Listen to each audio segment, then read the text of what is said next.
Roman Polanski, bonjour. Bonjour. Vous racontez votre vie hors norme, Roman par Polanski, chez Fayard. C'est une édition rééditée, complétée.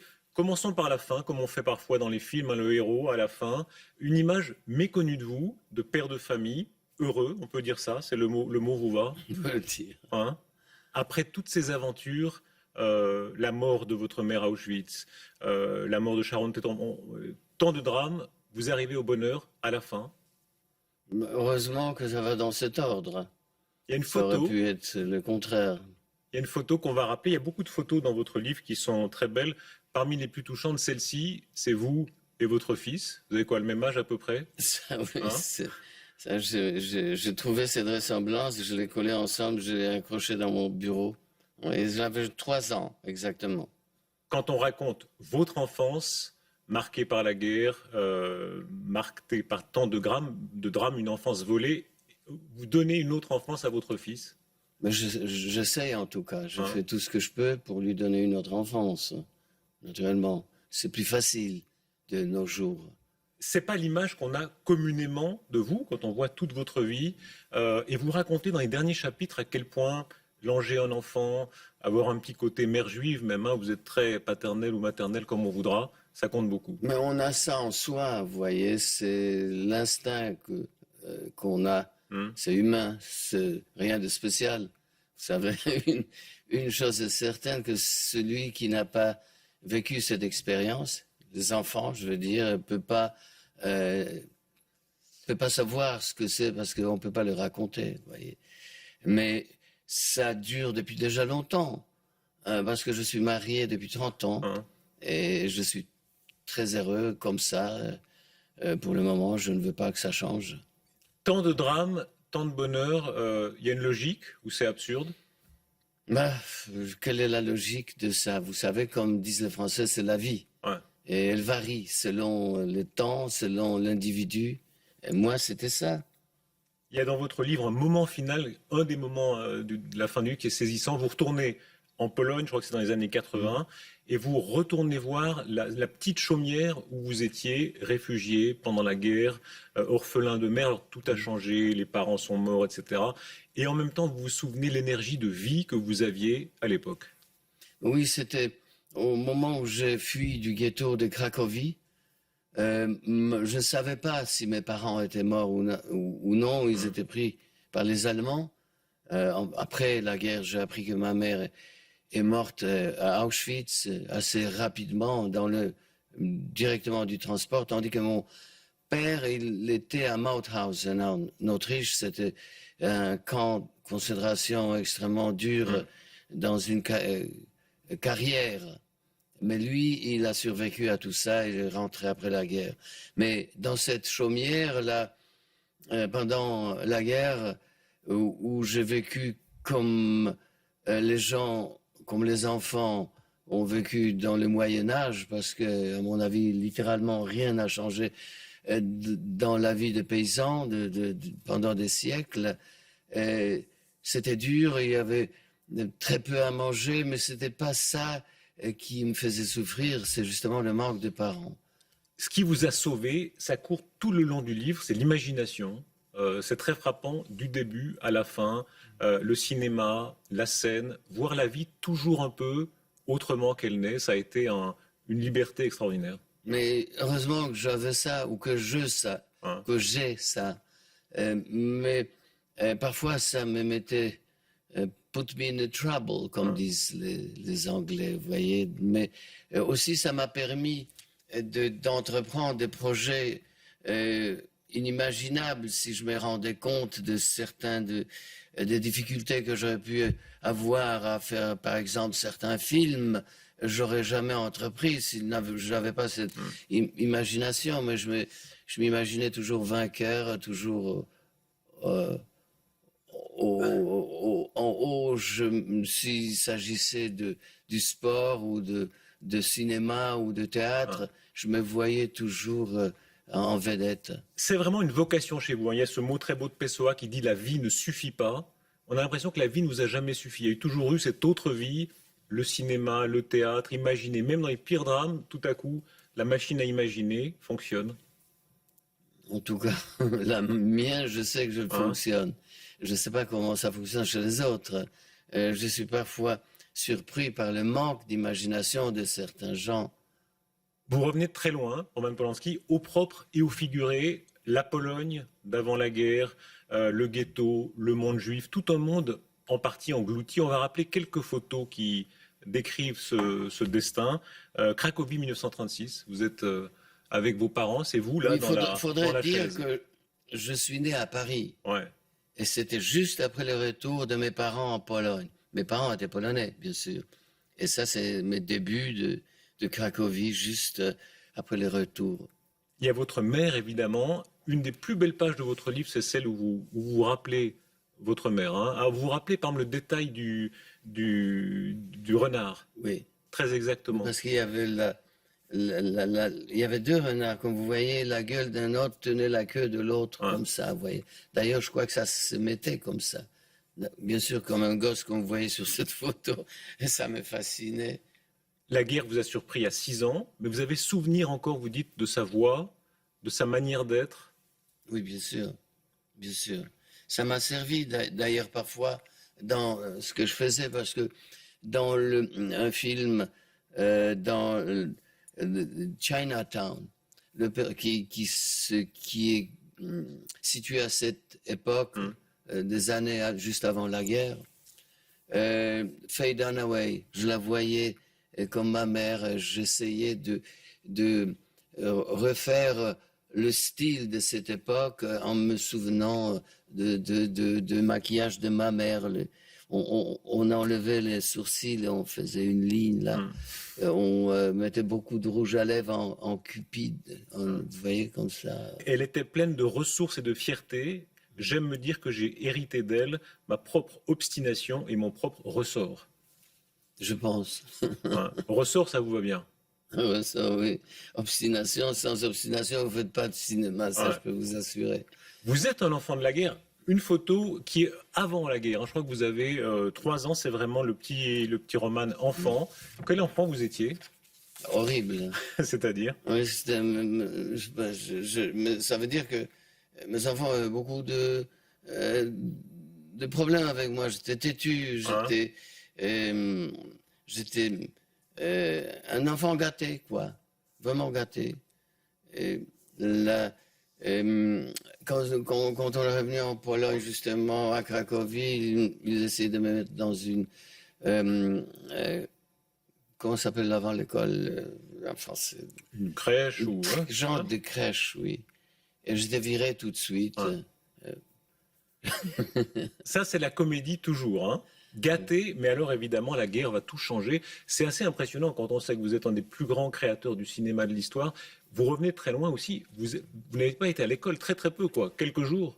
Quelques jours seulement parce que j'avais exactement 6 ans quand la guerre a éclaté. Mon père nous a renvoyés de Cracovie à Varsovie avec ma mère et ma sœur, pensant que Cracovie va être la première ville bombardée ou en tout cas attaquée par les Allemands. C'était le contraire, justement, Varsovie. Vous apprenez à lire dans des conditions incroyables. Vous apprenez à lire, je crois, Yann Mal, et puis il y a un livre, c'est la chanson de Roland en polonais. Déjà en français, c'est pas facile à lire. Oui, parce Et là, que vous quand apprenez. vous avez dit que j'étais pas à l'école, donc j'étais à l'école, disons 2 ou 3 semaines seulement, mais après, les Allemands ont défendu aux enfants juifs d'aller à l'école. Très vite, bon, il y avait les ghettos, donc il n'y avait même pas de question d'école. Après, il y avait la liquidation des ghettos. C'est là où je suis allé, justement, à cette campagne. Mais entre-temps, entre la campagne entre les ghettos et la campagne, il faut quand même dire que j'étais à Cracovie chez des gens, chez des catholiques, qui avaient un garçon de mon âge. Et pendant cette période, j'allais beaucoup au cinéma. J'ai gagné de l'argent en vendant des journaux. Le cinéma était extrêmement beau marché. C'était Ça des très coûtait mauvais pratiquement- films, hein, je crois, des films allemands. C'était des films de quoi. allemands Des épouvantables. navets. Pas des films de propagande, des mais mauvais le films. cinéma allemand était Ouais. nul. Mais là, il y avait des sous-titres, vous voyez. Ça m'a permis à débuter un peu, ou plutôt continuer le peu que j'ai appris pendant les quelques semaines de l'école. Et déjà avant l'école, j'ai connu l'alphabet grâce À la machine à la écrire. machine à écrire Hein. de mon père. Donc c'est comme ça que ça a avancé. Et à la campagne, comme vous dites, c'était une campagne vraiment très très pauvre, mais il y avait un petit coffre avec quelques livres parce que la sœur de la femme chez qui, de la maîtresse de cette maison, était institutrice et elle a laissé ça. Et je trouvais là-bas la chanson de Roland. Et j'essayais de lire. C'était le premier livre que je lus. Ça m'a pris très très longtemps.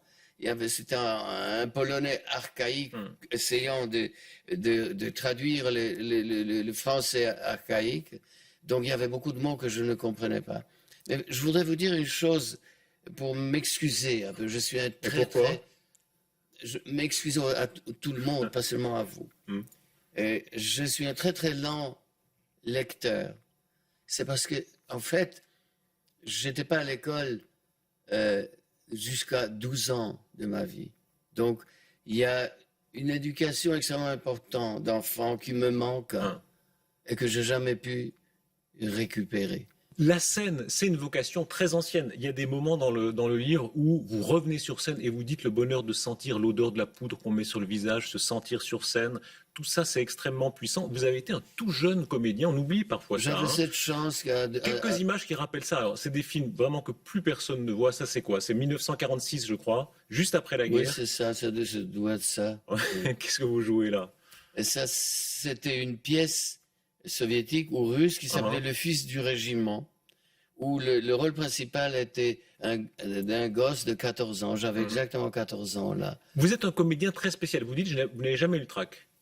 Non, j'ai pas eu le temps parce que je commençais tôt comme ça. Ouais. Et d'habitude, les enfants de cet âge, bon, ils font le truc ou ils le font pas. Ouais. Moi, je le faisais très bien. C'est ça qui m'a donné la chance, d'ailleurs, de très vite se retrouver dans des films. Polanski, enfant, Polanski, adolescent, il y a énormément de films, énormément de photos où vous jouez. Là, je vois, c'est un film de 1900, c'était 46, 45. Comment ça s'appelle ça? Ça, c'est ça s'appelle en français, bizarrement, Une fille a parlé. Ouais. C'est Génération de Vaida, qui est mort, comme vous savez sans doute, il y a 3 semaines. Ouais. La survie, toujours, après la guerre. Comment vous repartez? Comment vous êtes reparti après la guerre? Mais après la guerre, vous savez, les enfants acceptent la vie telle qu'elle vient parce qu'ils ne connaissent pas d'autre. Et bon, c'était ça, j'assumais. J'espérais le retour de mes parents. Mon père est rentré quelques mois après la guerre.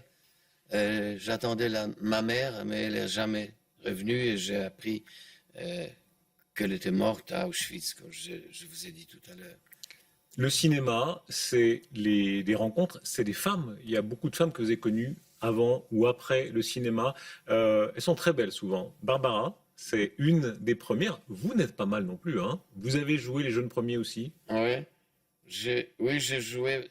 Mais là, comme vous voyez, ce qui est épouvantable avec l'âge, entre autres, ce qu'on rapetissit. Ouais. Vous savez? Vous êtes très petit. Vous mesurez combien? Oui, maintenant je mesure 1m63, mais j'étais plus de 65, vous voyez, donc il y a au moins 3 cm que j'ai perdu. Ça comptait à l'époque? Ou 4, je dis. Ça jouait un rôle à l'époque pour vous? Ça joue toujours un rôle, oui. Dans quel sens? Dans le sens qu'il y a beaucoup surtout à l'école, vous voyez, on vous rappelle ça. Et mais vous ne vous laissiez pas faire. En même temps, ça donne certains avantages. Dans certains sports, vous voyez, dans certaines situations. Par exemple, il était plus facile de s'échapper du ghetto sous les barbelés, vous voyez. Il fallait couper juste un pour faire un petit trou près de la terre pour glisser, vous voyez. Vous avez toujours été extrêmement mobile, hein. C'est très frappant quand on vous voit. Vous êtes octogénaire aujourd'hui. Vous avez gardé ça, une façon de bouger. Heureusement. Hein? Vous n'aimez pas être immobile? Non. Il y a des gens immobiles, oui. Et vous pouvez voir ça déjà à l'école maternelle. Il y en a qui sont déjà vieux à l'école maternelle. Vous les voyez 30, 40 ans, 50 ans plus tard. Vous voyez les mêmes le caractère n'a pas changé, leur mobilité n'a pas bougé. Je recommande votre livre. Il y a toutes ces anecdotes sur les tournages, sur alors, quand vous êtes acteur dans Chinatown, quand la fameuse anecdote où vous blessez cruellement Jack votre Nicholson. voilà. Il y a plein d'anecdotes comme ça. Des anecdotes tendres aussi de romantisme. Alors votre résilience, c'est un mot tellement à la mode aujourd'hui. Elle est très frappante avec cette Barbara qu'on voyait justement. Il y a une scène extraordinaire. Vous êtes à Paris, elle vous plaque, hein, et puis vous êtes petit Polonais sans le sou à Paris, dans une cabine téléphonique, vous n'avez même pas l'argent d'entrer dans un bistrot. Elle vous a plaqué, puis vous repartez quand même en vous disant, j'ai du talent, j'ai la vie devant moi.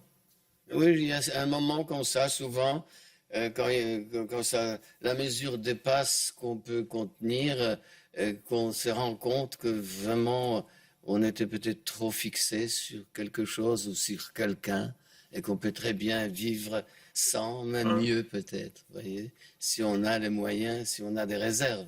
Ce ressort dont on parlait tout à l'heure, hein, au sujet de votre mère, vous le tenez d'où? Peut-être d'elle, je pense. Mais mon père aussi, je me souviens de lui comme ça, toujours, euh, malgré ce moment où il s'est lamenté, je sentais qu'au fond, il croyait, il était optimiste quelque part. À Paris, vous étiez fauché, petit Polonais sans le sou, mais ensuite il y a une carrière extraordinairement brillante avec des films qui ont marché au-delà de tout ce qu'on pouvait imaginer. Le Bal des vampires, hein, et là aussi, alors ça c'est une scène célébrissime parmi toutes celles que vous avez tournées, c'est celle de la baignoire, avec évidemment une des femmes qui a tellement compté pour vous, Sharon Tate.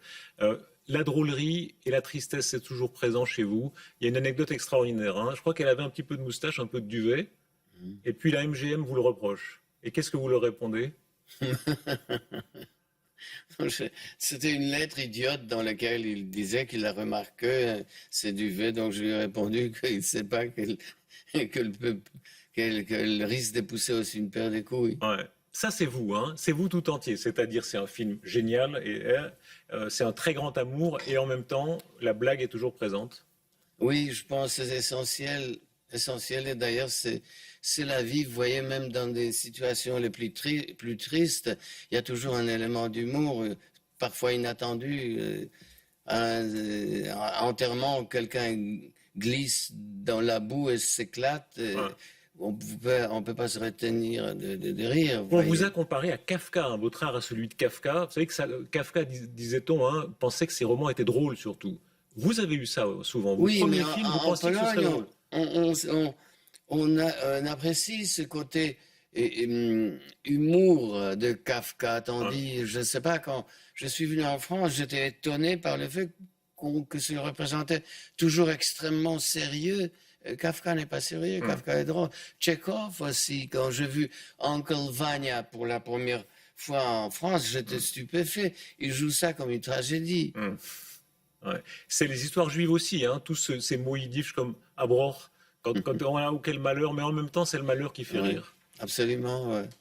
Ouais. Oui, les Juifs ont beaucoup de sens d'humour, c'est connu. Ouais. Et il y a énormément de superbes blagues juives que maintenant on risque de dire parce que il y a cette mode politiquement correcte Hum, qui nous défend parfois de raconter des blagues ethniques. hum. Elles sont souvent très belles et même les victimes de ces blagues les racontaient avec beaucoup de joie avant. Vous voyez.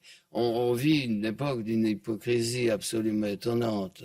Le bal des vampires, 67, c'était avant le drame qui fait basculer votre vie, l'assassinat de Sharon Tate, elle est enceinte de vous. Vous affrontez entièrement le récit, hein, de ce qui s'est passé, l'assassinat par les meurtriers de Charles Manson, tous les détails atroces qui...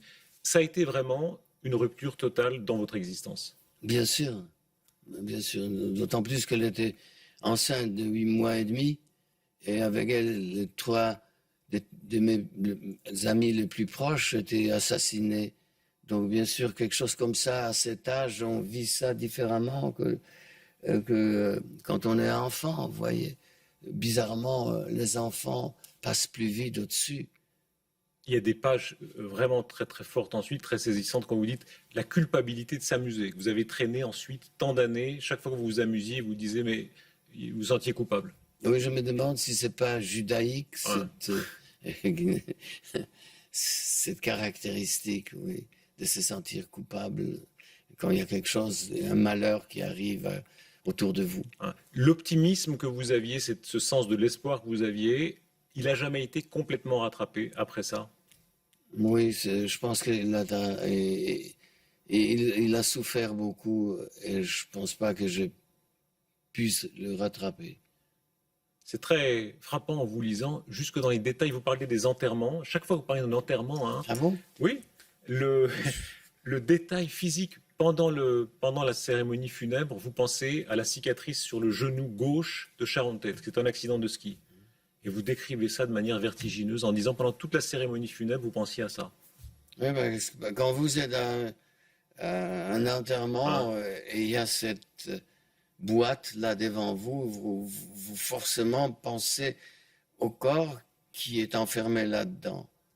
Eh bien, je ne sais pas, faudrait demander plutôt à un psychologue Hum. pourquoi je pensais à cette petite cicatrice, mais ça la rendait euh, plus vivante, plus existante pour moi. Il y a des gens que les grands drames rendent croyants. Vous vous dites au contraire, ça vous a rendu encore plus athée, c'est ça? C'est ça, c'est ça. Vous l'êtes entièrement? Ah, je suis complètement. Hein. Vous me disiez chez les bolcheviks, Dieu sait s'il n'y avait vraiment rien de communiste, hein, ce monde-là, vous le trouviez triste, à fuir, etc.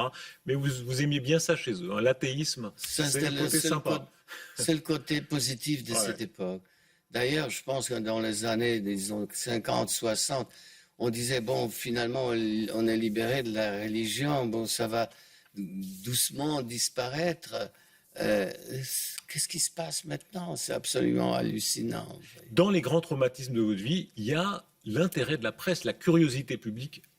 Après la mort de Sharon Tate, justement, les paparazzis vous ont poursuivi à un point qu'on n'imagine même pas. Oui, mais ça, malheureusement, ça accroît avec la popularité de la presse et avec des moyens d'expression, et toute l'électronique d'aujourd'hui. Ben, qu'est-ce que vous voulez? C'est de pire en pire. Ça vous a rendu méfiant, tout ça? Bien sûr, Ouais. bien sûr, ça en méfiant chaque personne qui est la victime de ces chasseurs. Cette traque, elle s'est accentuée avec l'affaire de la relation avec une mineure qui vous a poursuivi ensuite tellement d'années. Dans une émission précédente, vous aviez exprimé des regrets. Vous avez toujours, vous êtes opposé aux procédures américaines qui ont continué contre vous. Mais ce feuilleton vous a toujours poursuivi. La traque à ce moment-là aussi, elle a duré des décennies. Oui, c'est la décennie. Euh, ils, euh, ils peuvent jamais me pardonner que je suis parti. Ouais. Mais pourtant, même dans la loi américaine, il y a un paragraphe qui dit qu'on n'aura pas un autre recours à la justice, on comprend qu'on parte. Les pages sur la prison, elles sont tout à fait extraordinaires. Là, vous basculez de l'autre côté, hein, c'est-à-dire vous êtes quand même aux États-Unis, une très très grande star, Los Angeles, il y a l'argent, et puis vous vous retrouvez en prison. Alors ça, c'est très Polanski. Par exemple, vous arrivez dans votre cellule, tout de suite, vous la briquez, hein, vous vous mettez à tout nettoyer, vous ne vous laissez pas abattre. Vous prenez du papier, vous voulez que ce soit Ah ben, propre et net. c'était dégueulasse. Donc j'imaginais Ouais. pas la vie dans un endroit pareil. Donc j'essayais de le nettoyer. Heureusement, ils m'ont vite changé de cellule. Et là aussi, des scènes un peu tragicomiques. Il y a par exemple des truands qui vous disent, ils voient que vous observez quelqu'un qui vous critique à la télé, et il vient vous dire, tu veux que je la batte pour toi quand je sortirai de prison. Ouais. Ouais. Non, parce que c'est facile. Il y avait tout le temps des bagarres, tout le temps des gens morts dans cette prison. Mais il faut pas oublier que je suis quand même venu pour me rendre là-bas dans cette prison, Ouais. parce que j'étais en France, car c'était prévu que ça va être ça. Et qu'en sortant de cette prison, le juge a décidé d'échanger ce qui était convenu. C'est grâce à ça, d'ailleurs, qu'il n'y avait pas de procès. J'avais pas mon jour dans la cour de justice, comme on dit. Et c'est là où je suis parti. Et je voudrais bien, à cette occasion, dire qu'il n'y avait pas de bail, comme on dit en français, caution. Roman Polanski, quelques photos encore qui illustrent votre parcours. La première photo de vous après la guerre, là vous êtes au sens immédiat un survivant. Qu'est-ce que vous pensez en vous revoyant là en 1945? Mais ça me rappelle ces moments tristes, mais heureux en même temps. C'était une époque bizarre, c'était où tous les gens revenaient de camps de concentration, ou de la guerre, ou du front. Les gens, parfois, se rencontraient dans la rue, se jetaient l'un dans le bras de l'autre. C'est cette époque. Vous disiez que vous étiez athée. Après vous, il ne restera rien. Vous ne Après croyez moi. aucune forme de survie de l'âme, de la pensée? Mais il y aura, je vais transformer en une autre matière. Ouais. Quoi. Il y aura quand même les mêmes particules qui vont exister parfois. Il y aura vos films. J'espère qu'il y aura mes films. Qu'est-ce qu'il faudra voir le soir de la mort de Roman Polanski? Qu'est-ce qu'il faut aller voir? Quel film? Ouais. Franchement, je ne sais pas. Peut-être C'est Bal des vampires, mais le film le plus important que j'ai eu la chance de faire, c'est Le pianiste. Parce que c'est un film le plus personnel et puis je raconte justement cette époque à laquelle vous revenez dans cette interview souvent, c'est-à-dire la guerre. La guerre. Celui dont vous êtes le plus fier, c'est lequel? Le film, Ouais. mais c'est celui-là. Celui qui a été le plus dur à tourner. Il y a des anecdotes de tournage extraordinaires. On découvre à quel point l'industrie du cinéma a un côté évidemment extrêmement romanesque. Il y a beaucoup d'anecdotes drôles aussi. Le plus dur, c'était quoi? C'était Pirate. Ouais. Tout se passait mal. Tout se passait mal, oui. C'était un peu trop grand pour nous, je veux dire, pour le producteur et moi-même. Et bon, on manquait toujours quelque chose. Déjà, j'aurais dû recevoir un prix pour avoir terminé ce film. Les monteurs sont caractériels, les actrices sont caractérielles, elles sont compliquées, elles ont des caprices. Il y a une scène où vous essayez vaguement de recoiffer, vous tirez de cheveux une actrice, c'est qui? Ça, c'était Chinatown. C'est dans Chinatown. Chinatown. Ouais. Vous vous êtes beaucoup amusé, parce qu'on parle beaucoup de choses graves dans l'interview, vous êtes beaucoup amusé dans cette vie. Oui, autant que j'ai souffert. Ouais. Mais en revenant au Chinatown, c'est ce film-là qui, en général, est classé parmi les miens comme les plus réussis. Et d'ailleurs, dans la liste, souvent, on le met comme le meilleur film jamais. Ouais. si ce genre de choses existent. Vous avez des moments de vanité. Qu'est-ce qui vous touche encore quand on a éprouvé tant de choses? La vanité chez vous? Vous êtes académicien quand vous êtes en habit vert, hein, c'est très spectaculaire, là vous êtes très monsieur. Il y a des moments de vanité chez vous? Mais quand on m'a accepté à l'Académie de Beaux-Arts, bien sûr, vanité, oui. Hein? Chacun a une vanité. Là, regardez, j'ai une belle veste, chemise blanche, tout ça. Bon, c'est de la vanité. Enfin, il y a quand même une limite dans tout ça, j'espère, juste. Merci Roman Polanski. Merci.